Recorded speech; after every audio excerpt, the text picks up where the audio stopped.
تعالی فی القرآن الکریم، اللہ پاک قرآن کریم میں ارشاد فرماتا ہے، اعوذ باللہ من الشیطان الرجیم، بسم اللہ الرحمن الرحیم، وَلَتَجِدَنَّهُمْ أَحْرَصَ النَّاسِ عَلَى حَيَاةٍ وَمِنَ الَّذِينَ أَشْرَكُوا يَوَدُّ أَحَدُهُمْ لَوْ يُعَمَّرُ أَلْفَ سَنَةٍ وَمَا هُوَ بِمُزَحْزِحِهِ من العذاب أن يعمر والله بصير بما يعملون۔ صدق اللہ العظیم وصدق رسولہ النبی الکریم صلی اللہ علیہ وسلم۔ ترجمہ کنز العرفان، اور بے شک تم ضرور انہیں پاؤ گے کہ سب لوگوں سے زیادہ جینے کی ہوس رکھتے ہیں، اور مشرکوں میں سے ایک گروہ تمنا کرتا ہے کہ کاش اسے 1000 سال کی زندگی دے دی جائے، حالانکہ اتنی عمر کا دیا جانا بھی اسے عذاب سے دور نہ کر سکے گا، اور اللہ ان کے تمام اعمال کو خوب دیکھ رہا ہے۔ اے عاشقان رسول، ہم نے پارہ 1 سورہ بقرہ کی آیت 96 سننے کی سعادت حاصل کی۔ پہلے آیت کریمہ کا خلاصہ اور کچھ مفہوم میں عرض کرتا ہوں، پھر اس آیت سے ملنے والے جو اسباق ہیں، جو سبق ہیں سیکھنے کی، ہم سعادت حاصل کرتے ہیں۔ آیت کریمہ کا پس منظر کچھ یوں ہے کہ بنی اسرائیل جو پیارے محبوب صلی اللہ علیہ وسلم کی ظاہری زندگی میں موجود تھے، بنی اسرائیل جو آقا علیہ السلام کی ظاہری حیات مبارکہ جو ہے اس میں جو موجود تھے، انہیں مختلف انداز سے سمجھایا گیا، اسلام کی دعوت دی گئی کہ اسلام قبول کر لو، کلمہ پڑھ لو، مگر یہ کسی طرح ماننے کو تیار نہ ہوئے۔ یہ حق جانتے تھے یہ، اس کے باوجود کلمہ پڑھ کر مسلمان نہ ہوئے۔ کیوں؟ اس کی بہت سی وجوہات تھیں۔ ایک وجہ یہ تھی کہ ان کا کہنا تھا کہ آخرت تو ہماری ہے، یعنی ہم نبیوں کی اولاد ہیں، اہل کتاب ہیں، ہزاروں انبیاء کرام علیہم السلام ہم بنی اسرائیل میں تشریف لائے، لہذا ہم چاہے جو بھی کرتے رہیں، اسلام قبول کریں یا نہ کریں، ہر صورت میں جنت ہی میں تو ہی جانا ہے۔ ہزاروں انبیاء ہم میں سے آئے، بنی اسرائیل میں سے آئے، ہم اسلام قبول کریں یا نہ کریں، جنت تو ہماری ہے، ہمیں تو جنت میں ہی جانا ہے۔ ان کے اس دعوے پر اللہ پاک نے فرمایا، اگر بات ایسی ہے، آخرت میں انہیں انعامات ہی انعامات ملیں گے، اگر واقعی ہی ایسا ہے، اور اگر تمہیں یہ ہے کہ تمہیں انعامات ہی انعامات ملیں گے، تو پھر تو چاہیے کہ موت سے نہ ڈریں۔ موت سے کیوں ڈرتے ہو؟ کہ جب جنت تمہاری ہے، آخرت میں تمہیں انعامات ملیں گے، سب کچھ ملے گا، پھر موت سے کیوں ڈرتے ہو؟ مگر موت سے ڈرتے ہیں، بلکہ زندگی کے حریص یعنی لالچی ہیں۔ ارشاد ہوا، وَلَتَجِدَنَّهُمْ أَحْرَصَ النَّاسِ عَلَى حَيَاةٍ وَمِنَ الَّذِينَ أَشْرَكُوا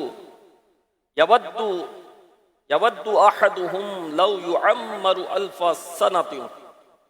ترجمہ کنز العرفان، اور بے شک تم ضرور انہیں پاؤ گے کہ سب لوگوں سے زیادہ جینے کی ہوس رکھتے ہیں، اور مشرکوں میں سے ایک گروہ تمنا کرتا ہے کہ کاش اسے 1000 سال کی زندگی دے دی جائے، موت نہ آئے، 1000 سال تک جئیں۔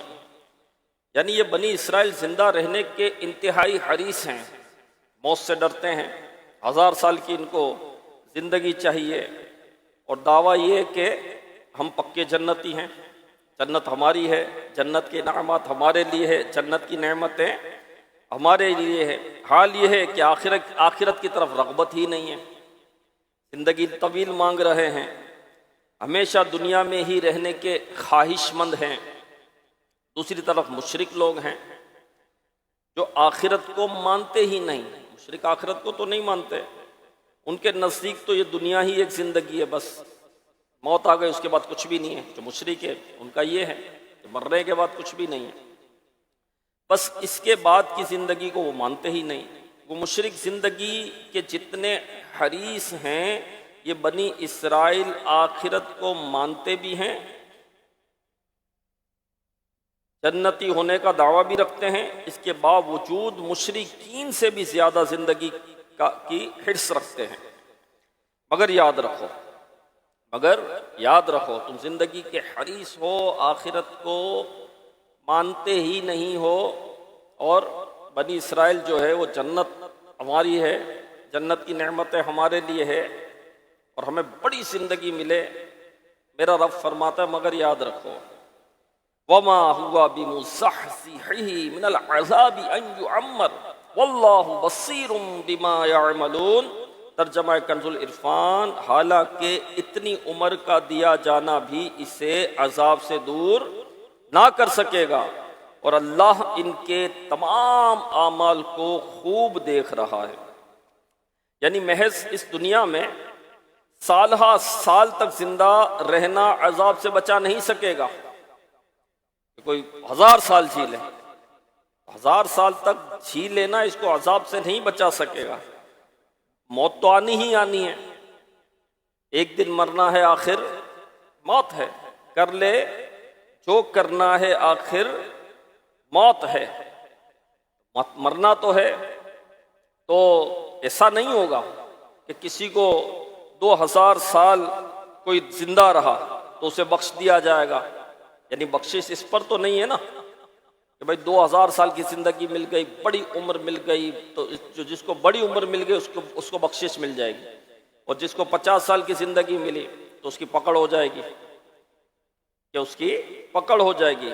ان کے جو ہے اللہ ان کے سب اعمال کو دیکھتا ہے، ہر ایک کو اس کی زندگی کی نہیں بلکہ زندگی میں کمائے گئے اعمال کی جزا دی جائے گی۔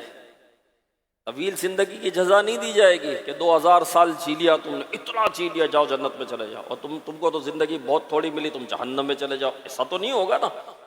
یعنی جنت و جہنم کا فیصلہ تو اعمال سے ہوگا نا، کہ تم نے اعمال کیا، تم نے عمل کیا۔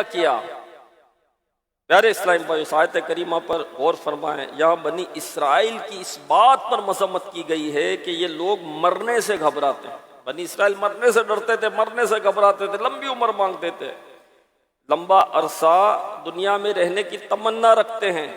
یہ بری بات ہے، مرنے سے گھبرانا نہیں چاہیے، مرنے سے ڈرنا نہیں چاہیے، قبر سے ڈرنا چاہیے، آخرت کے جو معاملات، آخرت کی جو گرفت ہے اس سے ڈرنا چاہیے۔ جیسا کہ یہاں لکھا ہے کہ قبر کا، کہ وہاں کا امتحان، یہ ہولناک عذابات کا خوف، پھر میدان محشر میں اللہ پاک کے حضور کی حاضری کا خوف کہ رب کی بارگاہ میں حاضر ہونا پڑے گا، اپنا نامہ اعمال پڑھ کر سنانا پڑے گا۔ اب اس سے تو خوف آئے گا نا کہ کیسے حساب دوں گا، یہ الگ چیز ہوتی ہے، اور یہ اچھا بھی ہے کہ ایسا ہونا بھی چاہیے کہ قبر کا خوف ہو، محشر کا خوف ہو، محشر کی گرمی، محشر کی دھوپ، محشر کی پیاس، محشر کا حساب، رب کی بارگاہ کی حاضری۔ اللہ پاک بندے سے فرمایا گیا بندے تجھے مجھ سے حیا نہیں آئی، تو کیا سمجھتا تھا میں تجھے نہیں دیکھتا تھا؟ اس وقت بندے کی کیفیت کیا بنے گی؟ باپ کو حساب نہیں دے سکتا، استاد کو حساب نہیں دے سکتا، سیٹ کو حساب دینے سے ڈرتا ہے، جہاں بھی حساب دینا ہوتا ہے، جواب دینا ہوتا ہے، بندہ ڈرتا ہے، خوف زدہ ہوتا ہے، امتحان ہوتا ہے، خوف زدہ ہوتا ہے، پوری رات جاگ کر جو ہے وہ امتحان کی تیاری کر رہے ہوتے ہیں، پڑھ رہے ہوتے ہیں، نیند کشا گولیاں بھی کھا رہے ہوتے ہیں کہ نیند اڑ جائے، امتحان کی تیاری کرنی ہے، فیل نہ ہو جاؤں، پاس ہونا ہے، پیپر جب ہاتھ میں آئے گا تو دل دھڑکنے لگ جاتا ہے۔ جواب دہی سے تو آدمی ڈرتا ہے نا، امتحان سے تو خوف آتا ہے، اور رب کی بارگاہ کا امتحان، محشر کا حساب، تو یہ اچھی چیز ہے، بندے کو ڈرنا چاہیے، خوف زدہ ہونا چاہیے تاکہ وہ اچھے اعمال کرے گا۔ پھر یہ تو خوف ہونا چاہیے، بلکہ ایسا خوف ہونا برا نہیں ہے، اچھا ہے کہ یہ خوف بندے کو نیکیوں کی طرف، عبادت کی طرف لے کر آئے گا، گناہوں سے بچائے گا۔ دوسرا ہے اس دنیا کی زندگی سے محبت، اس محبت کی بنیاد پر موت کا خوف کہ میں مر جاؤں گا، ہائے اگر مر گیا تو میرا مال، میری دولت، میرا گھر، میری گاڑی وغیرہ کا کیا بنے گا۔ یہ خوف برا ہے، یہ خوف برا ہے کہ دنیا کی محبت دل میں اتنا گھر کر گئی کہ جو ہے یہ آخرت سے خوف زدہ ہو گیا، یہ موت سے خوف زدہ ہو گیا۔ موت زندگی کے اختتام کا نام نہیں ہے، یہ قابل غور نقطہ ہے کہ موت زندگی کے اختتام کا نام نہیں ہے۔ موت تو ایک سیڑھی ہے، اس سیڑھی سے گزریں گے، ابھی تو قبر میں محبوب ذیشان صلی اللہ علیہ وسلم کا جلوہ دیکھیں گے۔ موت کے بعد ہی تو اخروی انعامات کا سلسلہ شروع ہوگا، اور اللہ پاک کا دیدار بھی تو مرنے کے بعد ہی ہونا ہے۔ یعنی موت پر سب ختم تو نہیں ہو جائے گا نا۔ بندہ کہتا ہے موت آ گئی تو میری دنیا چھوٹ جائے گی، میری گاڑی چھوٹ جائے گی، میرا گھر چھوٹ جائے گا، میری اولاد مجھ سے دور ہو جائے گی، یہ ڈر ہوتا ہے۔ بلکہ امام غزالی رحمۃ اللہ علیہ فرماتے ہیں کہ دنیا میں جس چیز سے جتنی زیادہ محبت ہوگی، موت کے وقت اس چیز کے چھٹنے کا بھی غم ہوگا۔ یعنی دنیا کی میں دل مت لگائیں، دنیا کے مال میں دل مت لگائیں، دنیا کی دولت میں دل مت لگائیں۔ ایک فطری تقاضا ہوتا ہے، وہ اپنی جگہ ہے، لیکن اتنی محبت کے اس کے چھوٹ جانے کا ایسا غم کہ بندہ موت کو ہی نہ پسند کرے، موت سے ہی گھبرا جائے، موت سے ہی ڈر جائے، تو مرنے پر معاملہ ختم نہیں ہو جائے گا۔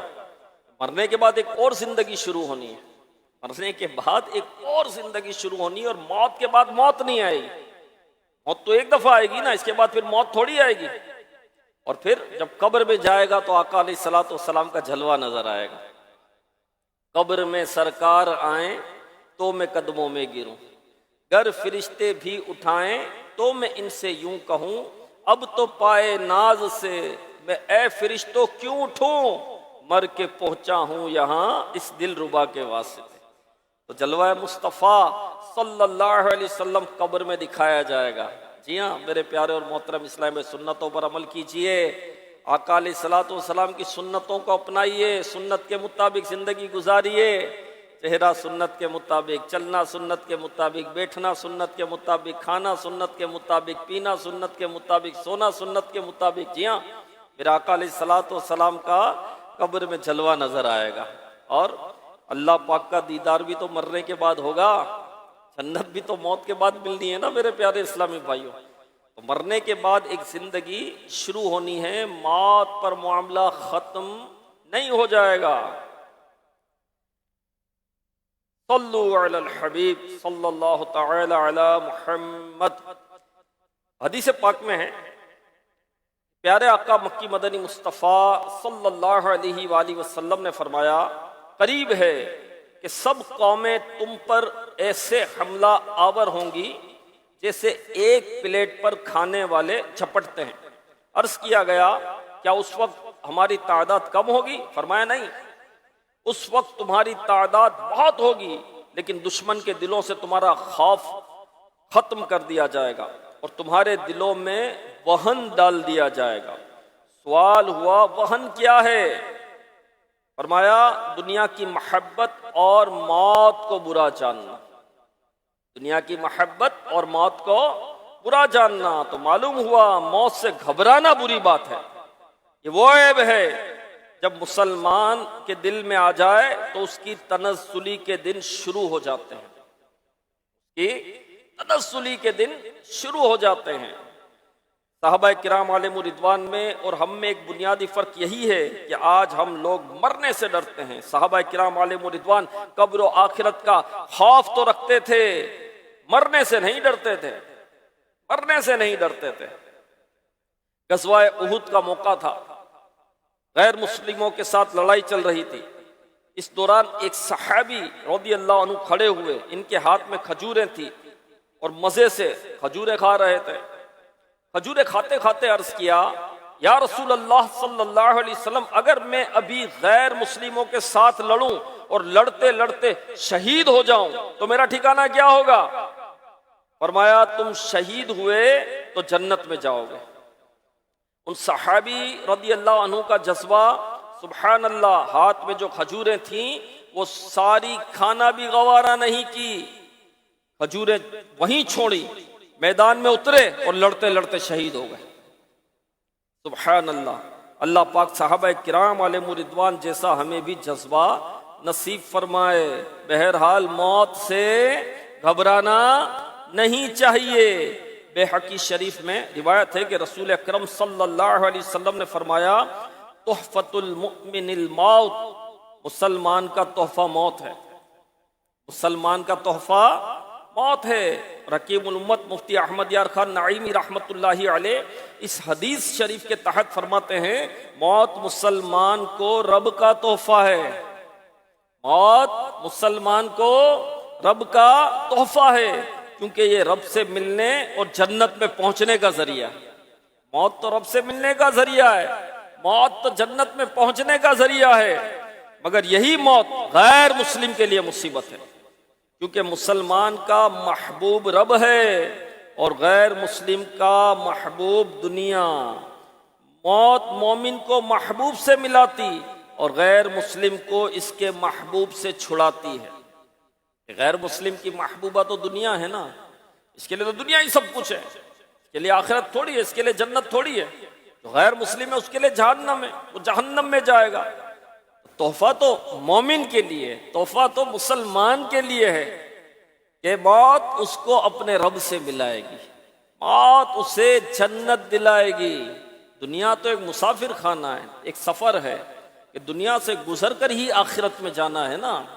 کوئی بھی ایسا نہیں ہے جو دنیا سے گزرے بغیر آخرت میں جائے، یہ کیسے ہو سکتا ہے؟ تو دنیا تو ایک راہ ہے، اس راہ سے گزر کر ہی وہ آخرت میں پہنچے گا، اور آخرت میں اور اس کی منزل پر پہنچانے والی کون ہوگی؟ موت ہوگی۔ مومن کو تو اس کی منزل پر موت پہنچائے گی نا، جب مرے گا تو وہ آگے پہنچے گا نا۔ اور مومن کی منزل کیا ہے؟ رب کا دیدار۔ مومن کی منزل کیا ہے؟ جنت کا حصول، جنت کی نعمتیں، جنت میں داخل ہو جانا۔ تو جنت میں داخل کب ہوگا؟ جب دنیا سے جائے گا۔ اور دنیا سے کون لے جائے گا؟ موت لے جائے گی، دنیا سے تو اس کو موت لے جائے گی۔ تو موت سے گھبرانا نہیں چاہیے، موت سے گھبرانا نہیں چاہیے۔ موت تحفہ ہے، اس سے گھبرانا نہیں چاہیے، بلکہ مرنے کی تیاری کرنی چاہیے۔ مرنے کی تیاری کریں بھائی، کام پر جانے کی تیاری ہوتی ہے، آفس میں جانے کی تیاری ہوتی ہے، دکان پر جانے کی تیاری ہوتی ہے، شادی کی تیاری ہوتی ہے، کئی تقریبات کی تیاری ہوتی ہے۔ تو موت کی بھی تیاری کرے نا، مرنے کی بھی تیاری کرے نا۔ کیوں کرے تیاری؟ مرنا نہیں ہے؟ ہاں مرنا ہے تو کرو تیاری۔ ہاں کوئی بولے نہیں مرنا ہے تو مت کرو تیاری، کوئی بات نہیں، تم کو مرنا ہی نہیں ہے۔ اور ایسا کوئی بھی نہیں ہے کہ جی جو یہ بول دے کہ نہیں مرنا۔ یعنی دنیا میں ایسی مخلوق بھی بستی ہے جو رب کو نہیں مانتی، وہ کہتے رب نہیں ہے، آسمان خود ہی کھڑا ہوا ہے، زمین خود ہی بچھی ہوئی ہے، کوئی رب نہیں ہے، دنیا کا نظام خود ہی چل رہا ہے۔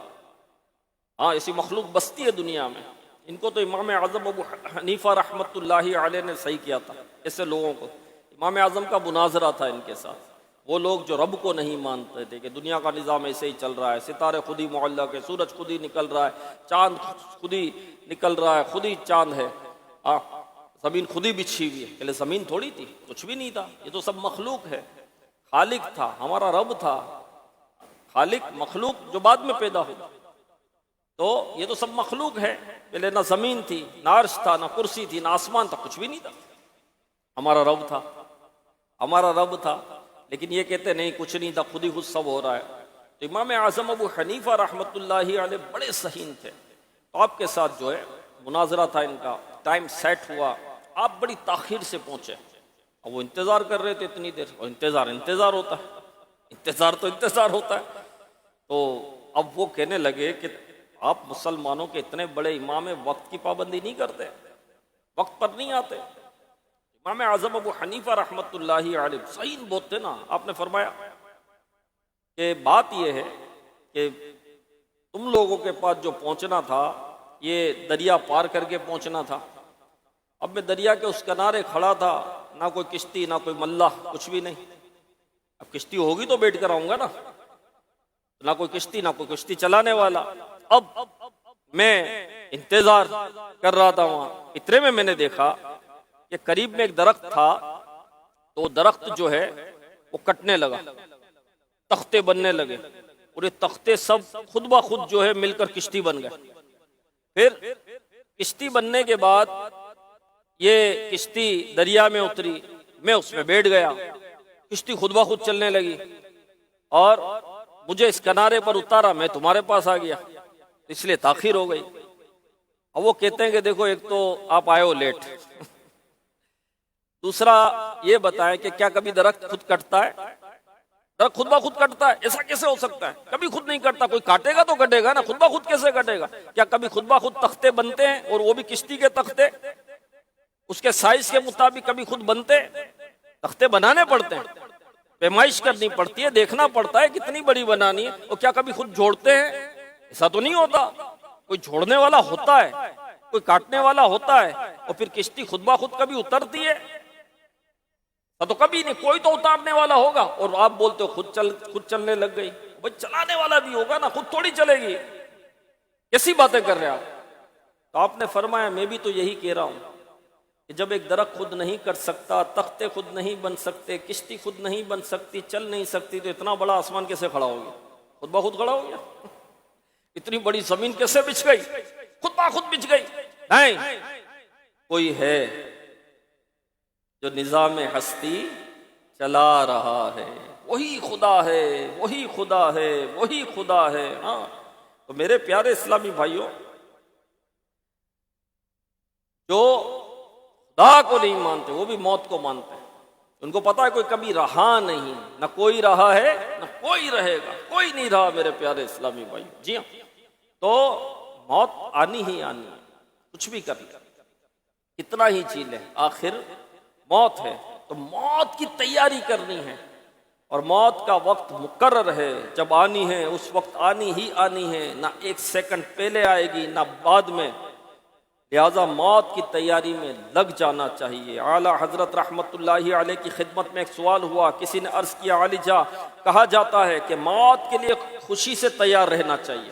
اعلیٰ حضرت سے سوال ہوا کہ کہا جاتا ہے کہ موت کے لیے خوشی سے تیار رہنا چاہیے، مگر بندہ ہو گناہ گار، ڈر ہو کہ قبر میں اتر کر پھنس جاؤں گا، اس لیے مرنے سے ڈرتا ہو، تو کیا حکم ہے؟ اعلیٰ حضرت رحمت اللہ علیہ نے بڑا خوبصورت جواب دیا، فرمایا اسے چاہیے کہ گناہوں سے توبہ کرے، اور چونکہ موت بارگاہ الہی میں حاضری کا ذریعہ ہے، لہذا موت کے لیے خوشی سے تیار رہے۔ گناہ گار ہے توبہ کرے، گناہ گار ہے استغفار کرے، گناہ گار ہے گناہ چھوڑے، گناہ گار ہے نیکی میں لگے، عبادت میں لگے، رب کو راضی کرنے والے کام کریں، اور موت کے لیے تیار رہے۔ کیوں؟ کیونکہ موت جو ہے وہ رب سے ملائے گی، موت رب سے ملنے کا ذریعہ ہے۔ صلو علی الحبیب صلی اللہ تعالی علی محمد۔ تو پیارے پیارے اسلام بھائیو، بنی اسرائیل ہزاروں سال دنیا میں جینے کی تمنا رکھتے تھے، لیکن جنت کمانے کی فکر نہیں کرتے تھے، جہنم سے بچنے کی فکر نہیں کرتے تھے۔ کیوں نہیں کرتے تھے؟ کہ جنت تو ہماری ہے، جنت تو ہمارے لیے، جنت کے انعامات تو ہمارے لیے ہیں، اللہ پاک کی رضا والے کام بھی نہیں کرتے تھے، لہذا قرآن کریم نے اس کو برا شمار کیا۔ پھر آخر میں تنبیہ فرمائی، وما هو بمزحزحه من العذاب ان يعمر واللہ بصیر بما يعملون۔ حالانکہ اتنی عمر کا دیا جانا بھی اسے عذاب سے دور نہ کر سکے گا، اور اللہ ان کے تمام اعمال کو خوب دیکھ رہا ہے۔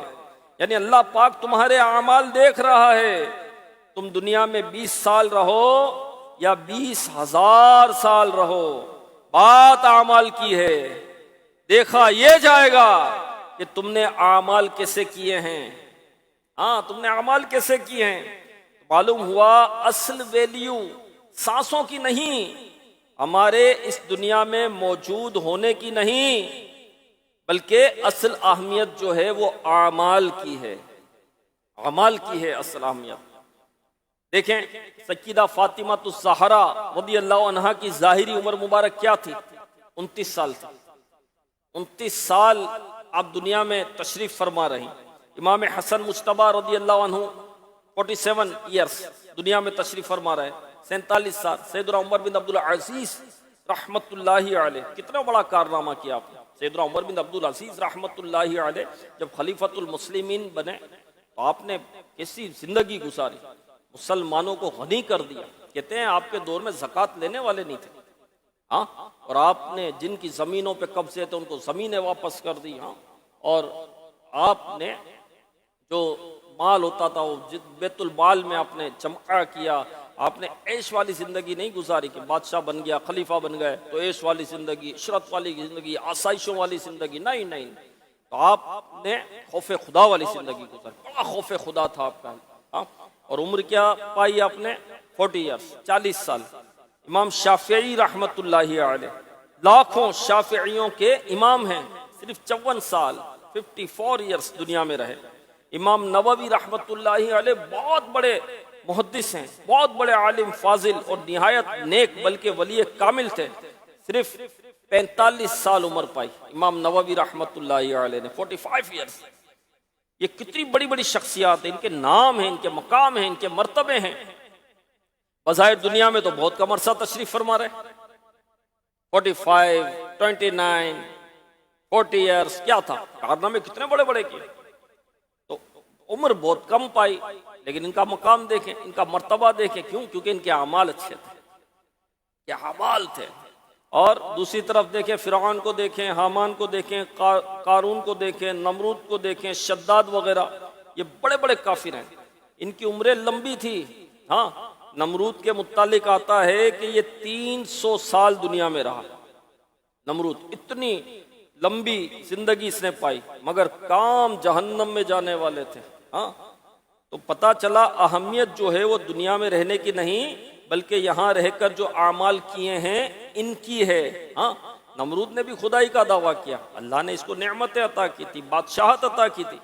نمرود کے پاس فرشتے آئے اور کہا کہ خدا کو ایک مان، خدا کی عبادت کر، خدا کو ایک مان. تو نمرود کہتا ہے کون خدا؟ خدا تو میں ہوں. ہاں، نمرود کہتا ہے کون خدا؟ خدا تو میں ہوں. پھر کہا اللہ کو ایک مان، رب کو ایک مان. کہا کون رب؟ رب تو میں ہوں. پھر کہا خدا کو ایک مان. کہا کون خدا؟ خدا تو میں ہوں. تو بادشاہت اس کو ملی لیکن اس کے اعمال دیکھیں، خدائی کا دعویٰ اس نے کر دیا. پھر جو ہے وہ مچھروں کا عذاب آیا، اور اتنے مچھر کے آسمان نہیں دکھتا تھا، آسمان نہیں دکھتا تھا. اور یہ مچھر، یہ نمرود کی جتنی فوجیں تھیں نا، سب کے گوشت پوشت سب کھا گئے، سب کھا گئے. اور ایک مچھر جو ہے وہ اس کے دماغ میں چلا گیا. ایک مچھر جو ہے وہ اس کے ناک کے ذریعے دماغ میں چلا گیا اور اس کے مغز کو کھاتا تھا. اور جب اس کے مغز کو کھاتا تھا تو اس کو تکلیف ہوتی تھی. پھر وہ چپت لگاتا تھا سر پر. تو اللہ کا کرنا ایسا کہ جب چپت لگاتا سر پر تو مچھر مغز کو کھانا چھوڑ دیتا تو تھوڑی دیر اس کو راحت ملتی، سکون ملتا، پھر وہ مچھر کھانا شروع کر دیتا. یہ کیفیت تھی. اب اس کے دربار کا یہ عالم تھا کہ جو اس کے دربار پر آتا اس کو چپت لگاتا، سر پر چپت لگائی. کیسی ذلت کی زندگی ملی. پھر اس کی کیسی ذلت کی زندگی ملی. اس کے سر پر چپت لگاتا اور اس کو پھر سکون تھوڑی دیر ملتا. پھر کوئی آتا چپت لگاتا، جو آتا تھا اس کو پہلے مارتا تھا. اور ایسی ذلت کی موت. پھر چپلیں کھا کر، چپتیں کھا کر، ڈنڈے کھا کر اس کا دماغ ہی پھٹ گیا اور اس کو موت آئی. کیسی موت آئی؟ فرعون کیسا غرق ہوا. فرعون کو تو پیکیجز دیے گئے تھے، اس نے بھی خدائی کا دعویٰ کیا تھا. حضرت موسیٰ علیہ الصلوۃ والسلام نے اس سے فرمایا خدا کو ایک مان، خدا کی عبادت کر، تو کبھی بھی بوڑھا نہیں ہوگا. اس کو پیکیج دیا گیا، تو ہمیشہ جوان رہے گا، جوانی کی لذتیں پاتا رہے گا. لیکن یہ تیری بادشاہت کبھی ختم نہیں ہوگی، موت تک تجھے بادشاہت ملے گی، تو بادشاہ کا بادشاہ رہے گا، تو بوڑھا نہیں ہوگا، بوڑھا نہیں ہوگا. رب پر ایمان لیا. فرعون کی سمجھ میں آ گیا تھا ایسے پیکیجز مل رہے، کبھی بھی بڑھاپا نہیں آئے گا، کبھی بھی بادشاہت نہیں جائے گی. اس نے کہا میں حامان سے مشورہ کرتا ہوں. وہ مشورہ کرتا تھا حامان سے. اب حامان سے اس نے مشورہ کیا کہ یہ پیکیجز مل رہے ہیں کہ بڑھاپا نہیں آئے گا، ہمیشہ جوان رہوں گا، اور بادشاہت بھی رہے گی، بادشاہت نہیں جائے گی. کیا بولتے ہو؟ حامان کہنے لگا میں تو تجھے بڑا عقل مند سمجھتا تھا. بھائی ابھی تو خدا ہے، بعد میں تو بندہ بن جائے گا، ابھی تو تیری عبادت ہو رہی ہے، تجھے خدا کی عبادت کرنی پڑے گی، خدا تو ہے. بولا ہاں بات تو صحیح ہے. اب اس کی کھوپڑی پھر گئی. تو کہتے ہیں نا کہ مشورہ بھی سب سے نہیں کرنا چاہیے، جو مشورہ دینے کا اہل ہو نا اس سے مشورہ کرنا چاہیے، پھر کیسا یہ غرق ہوا۔ تو میرے پیارے اسلامی بھائیوں، تو اصل کیا ہے؟ اعمال۔ اصل کیا ہے؟ اعمال اصل ہے۔ ہاں، ایک مرتبہ ایک شخص حضرت عمر بن عبدالعزیز رحمۃ اللہ علیہ کی خدمت میں حاضر ہوا، سلام کے بعد دعا دیتے ہوئے کہا، اللہ پاک آپ کو اس وقت تک زندہ رکھے جب تک زندہ رہنے میں آپ کے لیے بھلائی ہے۔ اللہ پاک آپ کو اس وقت تک زندہ رکھے جب تک زندہ رہنے میں آپ کے لیے بھلائی ہے۔ اب سیدنا عمر بن عبدالعزیز رحمۃ اللہ علیہ کی سوچ بڑی کمال کی۔ ہم جیسوں کو کوئی لمبی زندگی کی دعا دے دے تو اندر ہی ایک خوشی ہوتی ہے، ذہن میں خیال آتا ہے کیسی نیک ہستی ہے، لمبی عمر کی دعا دیے، اب تو میں 100 سال جیوں گا۔ خیال یہ بھی برا نہیں ہے، لیکن سیدنا عمر بن عبدالعزیز رحمۃ اللہ علیہ کی مبارک سوچ دیکھیے۔ آپ نے فوراً فرمایا، مجھے یوں دعا دو کہ اللہ پاک آپ کو پاکیزہ زندگی عطا کرے اور اچھوں کے ساتھ حشر کرے۔ اللہ پاک ان کو پاکیزہ زندگی عطا کرے اور حشر اچھوں کے ساتھ ہو۔ سبحان اللہ، اللہ پاک بھی ہمیں ایسی سوچ عطا کرے۔ بہرحال ہم نے توجہ زندگی کی لمبائی پر نہیں رکھنی، توجہ کس پر رکھنی ہے؟ اعمال پر رکھنی ہے کہ میرے اعمال کیا ہیں، میرا کردار کیا ہے، میرا عمل کیا ہے، میری نماز کی کیا کیفیت ہے، میں نماز کیسے پڑھتا ہوں، میں نماز کیسے پڑھتا ہوں، میرا دیکھنا کیسا ہے، میرا بولنا کیسا ہے، میرا سننا کیسا ہے، میرا چلنا کیسا ہے، میرا بیٹھنا کیسا ہے۔ ارے اٹھنا بھی رب کے لیے ہونا چاہیے، تو بیٹھنا بھی رب کے لیے ہونا چاہیے، تو سونا بھی رب کے لیے ہونا چاہیے، تو جاگنا بھی رب کے لیے ہونا چاہیے، تو کھانا بھی رب کے لیے ہونا چاہیے، تو پینا بھی رب کے لیے ہونا چاہیے۔ ہاں، پوری زندگی اپنے رب کے لیے ہمیں گزارنی چاہیے، کیونکہ زندگی کی نعمت کس نے عطا کی ہے؟ ہمارے رب نے عطا کی ہے۔ زندگی کی نعمت، یہ سانسیں ہمارے رب نے عطا کی ہے، انسان ہمیں ہمارے رب نے بنایا ہے، ایمان کی دولت ہمارے رب نے عطا کی ہے میرے پیارے اسلامی بھائیوں۔ اور ایک بزرگ کہتے ہیں کہ جسم کی نعمت کا شکر ادا کرنا یہ ہے، کیونکہ جسم کی نعمت بھی رب نے دی ہے نا، ساری نعمتیں اس رب نے ہی دی ہے، تو نعمتوں کا شکر ادا کرنا یہ ہے کہ نعمتوں کا استعمال درست کرے۔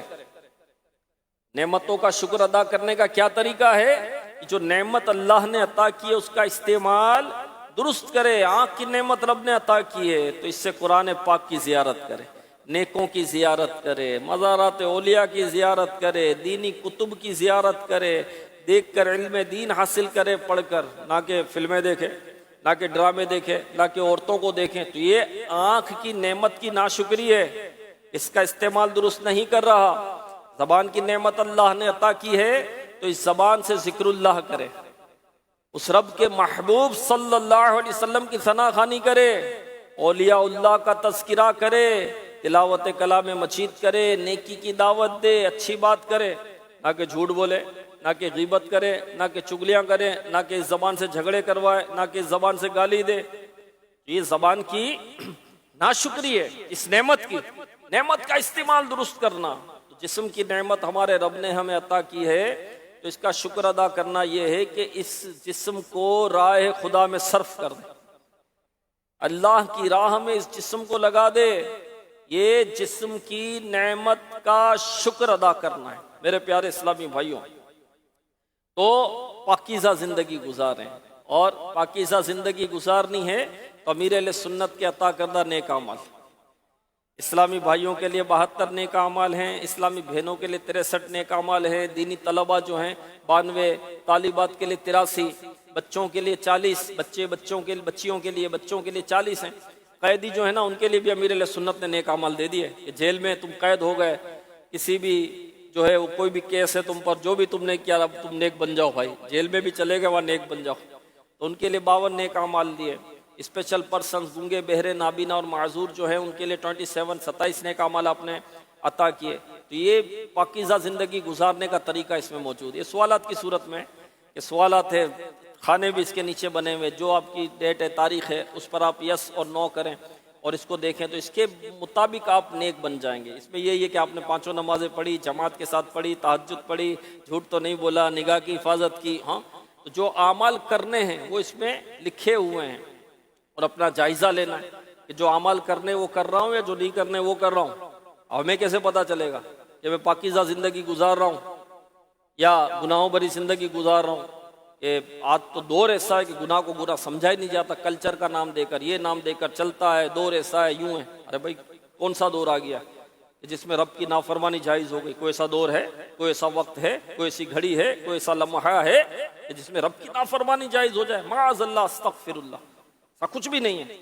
تو نیک اعمال، نیک اعمال، نیک اعمال. ہاں دور ایسا ہے، دور ایسا ہے تو ظہر کی رکعتیں 12 سے 5 ہو جائے گی، 4 ہو جائے گی. وہی ہے ظہر کی 12 ہی رکعتیں بھائی، عصر کی 8 رکعتیں ہی ہیں.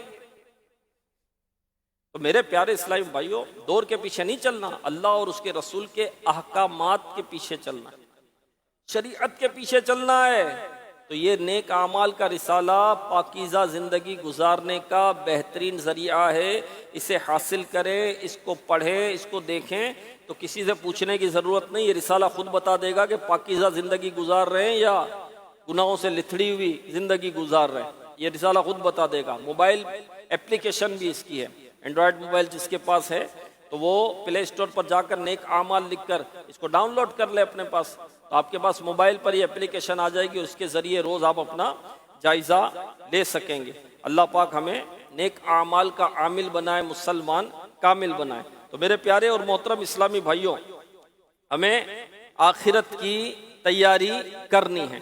اور ہمیں پتہ چلا کہ اللہ پاک نے ہمیں جو آج کے بیان کا خلاصہ ہے وہ یہ ہے کہ موت سے گھبرانا عیب ہے، موت سے گھبرانا نہیں، ہمیں یہ عیب اپنے اندر سے مٹانا چاہیے. موت اللہ پاک کے حضور حاضری کا ذریعہ ہے، لہٰذا اس کے لیے خوشی سے تیار رہنا اچھا ہے. ہاں گناہ بہت ہیں، پکڑ کا خوف ہے، اس کے لیے توبہ کریں، گناہوں سے پاک ہوں، آخرت کی تیاری کریں. دوسری بات یہ ہے کہ لمبی زندگی کی فضیلت ہے، مگر اس کے لیے جس کے اعمال اچھے ہوں، مگر اس کے لیے جس کے اعمال اچھے ہوں. ہمیں چاہیے کہ اللہ پاک کی رضا والے کاموں میں مصروف رہیں. جتنی جینے کی خواہش کرتے ہیں اس سے زیادہ تمنا اور توجہ نیک اعمال کی طرف کریں. اس کے ساتھ ساتھ اگر لمبی زندگی بھی نصیب ہو جائے تو انشاءاللہ الکریم وارے نیارے ہو جائیں گے. یعنی لمبی زندگی مل گئی تو اعمال اچھے ہوں گے تو نیکیاں بڑھ جائیں گی. جیسے کہ 2 ایمان لائے 2 صحابہ، ایک بڑے عبادت گزار تھے، بہت عبادت کیا کرتے تھے، دوسرے جو ہے مطلب ان کی عبادت اتنی زیادہ نہیں تھی، تو ان کا جو ہے وہ انتقال ہوا. ایک کا انتقال ہوا جو بڑے عبادت گزار تھے، پھر 1 سال بعد ان کا انتقال ہوا دوسرے صحابی کا. تو خواب میں دیکھا کہ جن کا بعد میں انتقال ہوا ان کو پہلے جنت میں داخل کیا گیا، جن کا پہلے انتقال ہوا جو بہت زیادہ عبادت کیا کرتے تھے تو ان کو بعد میں جنت میں داخل کیا گیا. عرض کیا یا رسول اللہ صلی اللہ علیہ وسلم، صحابہ کرام علیہ رضوان کو آپس میں یہ ہوا کہ یہ کیا وہ تو زیادہ عبادت گزارتے ہیں. تو آقا علیہ الصلوۃ والسلام نے فرمایا تم تعجب کیوں کرتے ہو؟ جن کو پہلے جنت میں داخل کیا گیا انہوں نے 1 سال زیادہ ان کو عمر ملی، تو ان کے رمضان کے روزے بڑھ گئے، ان کی نمازیں بڑھ گئی، رکعتیں بڑھ گئے، ان کے سجدے بڑھ گئے. اس پہ وہ کیا ہے؟ سمجھو لمبی عمر ہو اور عبادت والی ہو تو پھر فضیلت والی ہے، پھر اس کی فضیلت ہی فضیلت ہے.